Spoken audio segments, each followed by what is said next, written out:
बिस्मिल्लाहिर्रहमानिर्रहीम। खुशी हर इंसान का हक है। हर इंसान को खुदा ने हक दिया है कि खुशियां उस तक पहुंचें और वो दुनिया की नेमात से, दुनिया की लज्जतों से फायदा उठाए।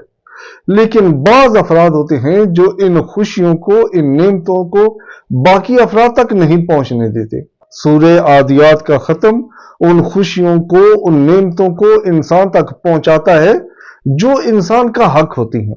कुछ अफराद ने इरादा किया कि रसूल खुदा सल्लल्लाहु अलैहि वसल्लम को शहीद कर दे और मदीना के मुसलमानों का कत्लेआम करेंगे। ये बात रसूल खुदा सल्लल्लाहु अलैहि वसल्लम को मालूम हुई। रसूल खुदा ने इमाम अली अलैहिस्सलाम को बुलाया और उनसे कहा कि चंद अफराद को लेकर जाओ और इन लोगों को दीन इस्लाम की दावत दो। अगर वो लोग कबूल करें तो ठीक, अगर कबूल न करें तो उनके खिलाफ जंग करो। इमाम अली अलैहिस्सलाम ने कुछ लोगों का लश्कर लिया और उन लोगों की तरफ रवाना हो गए। उनको पहले दावत इस्लाम दी, उन्होंने दावत इस्लाम को कबूल न किया। इमाम अली अलैहिस्सलाम ने उनके साथ जंग की, बहुत सारे उनमें से मारे गए और बाकी उनमें से कैद हो गए। इस तरीके से मुसलमानों को उनके शर से निजात मिल गई। ये वाकया मदीना के करीब एक वादी याबस में पेश आया। रसूल खुदा सल्लल्लाहु अलैहि वसल्लम पर नमाज सुबह के वक्त सूरे आदियात नाज़िल हुई। सूरे आदियात इमाम अली अलैहिस्सलाम और उन मुजाहिदीन की शान में नाज़िल हुई जो उस जंग में गए हुए थे। खुदा ने फरमाया वल आदियात ज़बहा। ज़बहा कहते हैं सांस को, नफ्स को। आदियात, आदिया की जमा है घोड़े, भागते हुए घोड़े को कहते हैं।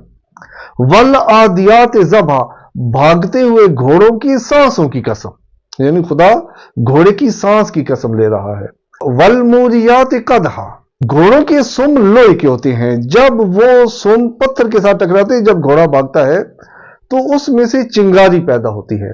खुदा ने घोड़ों को भागते हुए जो चिंगारी पैदा होती है, उस चिंगारी की कसम खाई है। फिर इस सूरह मुबारक की एक आयत है, इन्नल इंसाना लिरब्बिही लकनूत। खुदा ने इसी सूरह में घोड़ों की सिफत बयान की है, घोड़ों की तारीफ की है, उनकी कसम खाई है, जबकि इंसानों की खुदा ने सरजनश की है। इन्नल इंसाना लिरब्बिही लकनूत। कनूत शिद्दत के साथ बुखल करने वाले को कहते हैं। कनूत का मतलब यह होता है याकुलु नफ्से, यानी जो सिर्फ खुद खाता है, किसी को उसका हक नहीं देता, यानी ना वैसा किसी को देगा। शोर है अगर तो बीवी को उसके हकूक नहीं देगा, अगर भाई है तो बहन को उसके हकूक नहीं देगा, बहन है तो भाई को हकूक नहीं देगी, माँ बाप हैं तो बच्चों को उनके हकूक नहीं देंगे। यानी किसी भी उन्वान से वो दूसरे को उसका हक नहीं देता। निफाक करना तो दरकिनार, यानी खुदा के राह में खर्च करना तो दूर की बात है, वो उनको उनका असल हक भी अदा नहीं करता। और न सिर्फ ये कि माली हक नहीं अदा करता, बल्कि खुशियां भी चाहता है कि सिर्फ मुझ तक ही रहें, औलाद सिर्फ मेरी होनी चाहिए, और माल दौलत सिर्फ मेरे पास होनी चाहिए, तमाम जमीन जायदाद सिर्फ मेरी होनी चाहिए। यानी उनसे हसद करता है, उन तक खुशियां भी नहीं पहुंचने देता, हर तरह की उनके खिलाफ साजिश करता है। इस शख्स को कहते हैं कनूत। खुदावंद मुताल ने ऐसे इंसान की सरजनश की है। लेकिन हम देखते हैं कि हमारी जिंदगियों में बहुत सारे ऐसे अफराद होते हैं कि जो खुशियों को रोक लेते हैं, खुशियों को इंसान तक नहीं पहुंचने देते, चाहे वो खुशी मादी हो, चाहे वो खुशी मानवी हो, रूहानी खुशी हो, लोगों तक नहीं पहुंचने देते। जब इस तरह के हालात हों तो सूरे आदियात का खत्म करें।